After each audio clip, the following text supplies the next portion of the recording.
Assalamualaikum warahmatullahi wabarakatuh. Apa kabar teman-teman semua? Kembali bertemu dengan saya Denny Hakim di Denny Hakim Channel. Bagi Anda yang baru menyaksikan video ini, jangan lupa klik subscribe, like and share. Bagikan video ini ke teman-teman Anda semua. InsyaAllah video-video yang ada di dalam channel ini akan sangat bermanfaat buat kita semua.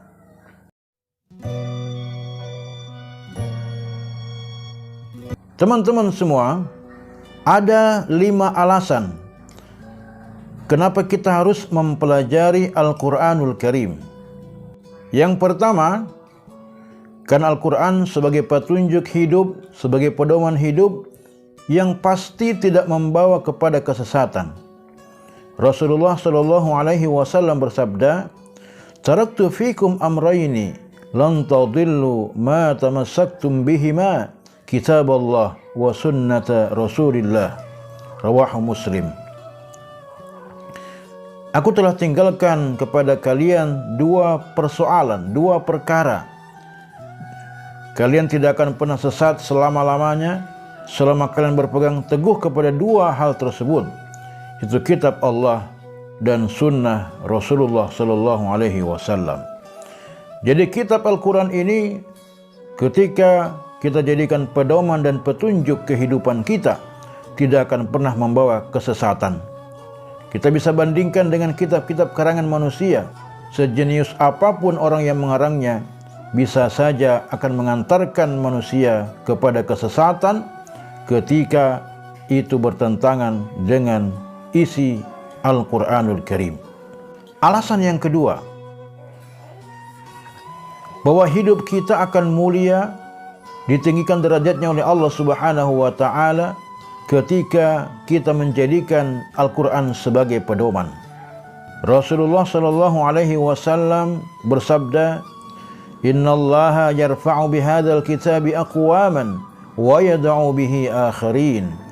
Sesungguhnya Allah akan mengangkat derajat setiap kaum dengan kitab ini, yaitu Al-Quran, dan akan menurunkan derajat kaum yang lain dengan Al-Quran.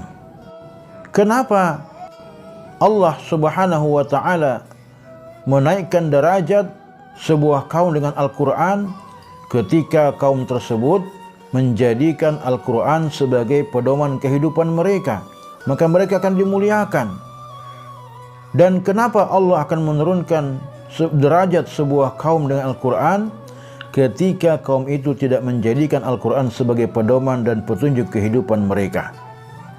Sebagai contoh, misalnya banyak di kalangan para sahabat Rasulullah SAW, dulunya mereka adalah orang-orang yang hina, tidak mendapatkan pedoman Al-Quran.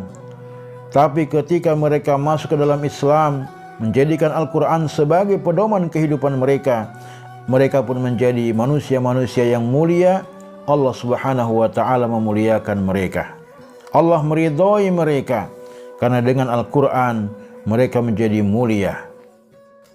Kalau bulan saja bisa mulia karena turunnya Al-Quran, di dalam bulan tersebut, bulan Ramadan adalah bulan yang dimuliakan oleh Allah Subhanahu wa ta'ala karena di dalam bulan Ramadan itu diturunkan Al-Quran.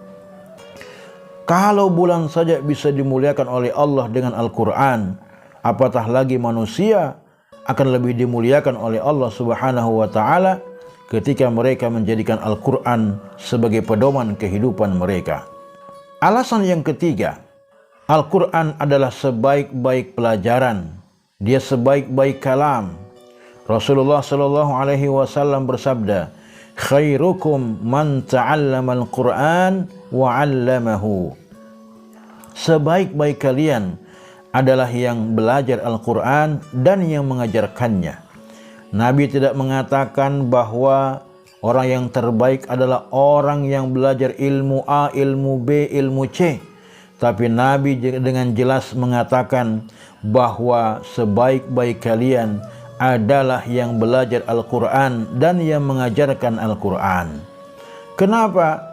Karena Al-Quran adalah kalam yang terbaik, Dia adalah kalimat-kalimat yang datang dari Allah Subhanahu wa taala, Sang Pencipta manusia, Sang Pencipta alam semesta ini.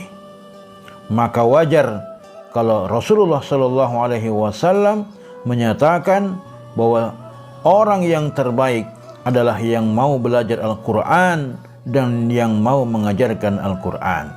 Alasan yang keempat, orang yang tidak ada dalam hatinya sedikit pun Al-Quran, maka dia seperti rumah yang roboh. Sebagaimana sabda Rasulullah sallallahu alaihi wasallam, "Innal ladzi laisa fi jawfihi syai'un minal Qur'an kal baitil kharb." Sesungguhnya orang-orang yang tidak ada dalam dadanya, dalam hatinya sedikit pun dari Al-Quran, maka dia seperti rumah yang mau roboh. Orang yang tidak ada Al-Quran di dalam hatinya, maka hidupnya akan gamang, hidupnya akan bingung, dia akan kesulitan, kebingungan setiap hari. Dia mendapatkan masalah yang tidak kunjung bisa diselesaikan. Kenapa? Karena dia menyelesaikan masalah itu bukan dengan petunjuk Al-Quran. Sebuah rumah tangga, ketika di dalamnya tidak ada Al-Quran, maka keluarga itu, rumah tangga itu akan mendapatkan banyak persoalan-persoalan yang tidak kunjung selesai. Ketika sebuah masyarakat yang tidak ada Al-Quran di dalamnya, maka tentu masyarakat itu akan semakin jauh dari setiap solusi atas masalah yang dihadapi mereka. Demikian pula sebuah bangsa dan negara yang tidak ada Al-Quran di dalamnya, tidak diterapkan Al-Quran di dalamnya, maka bangsa dan negara itu akan semakin dirundung masalah yang masalah itu tidak kunjung bisa terselesaikan. Alasan yang kelima, bahwa membaca Al-Quran berpahala. Satu-satunya kitab yang ketika kita membaca setiap hurufnya mengandung pahala, dialah Al-Quranul Karim. Rasulullah sallallahu alaihi wasallam bersabda, "Man qara'a harfan min kitabillah falahu bihi hasanah wal hasanatu bi asyri amsalihha." Barang siapa yang membaca satu huruf dari kitab Allah, maka baginya satu kebaikan, dan setiap kebaikan itu mengandung 10 pahala. Luar biasa. Allah memberikan keistimewaan bagi orang-orang yang membaca Al-Quran dengan memberikan pahala yang besar. Nabi pun menjelaskan bahwa alif lam mim itu bukan satu huruf, tetapi alif satu huruf, lam satu huruf, mim satu huruf, dan masing-masing setiap huruf itu mendapat 10 pahala. Oleh karena itu, di dalam bulan Ramadan yang dimuliakan oleh Allah Subhanahu wa taala ini, marilah kita bersama-sama memacu diri kita untuk mempelajari Al-Quran, membaca Al-Quran, dan kemudian lebih jauh kita terapkan Al-Quran di dalam seluruh aspek kehidupan kita, dalam kehidupan pribadi, berkeluarga, bermasyarakat, maupun dalam kehidupan berbangsa dan bernegara.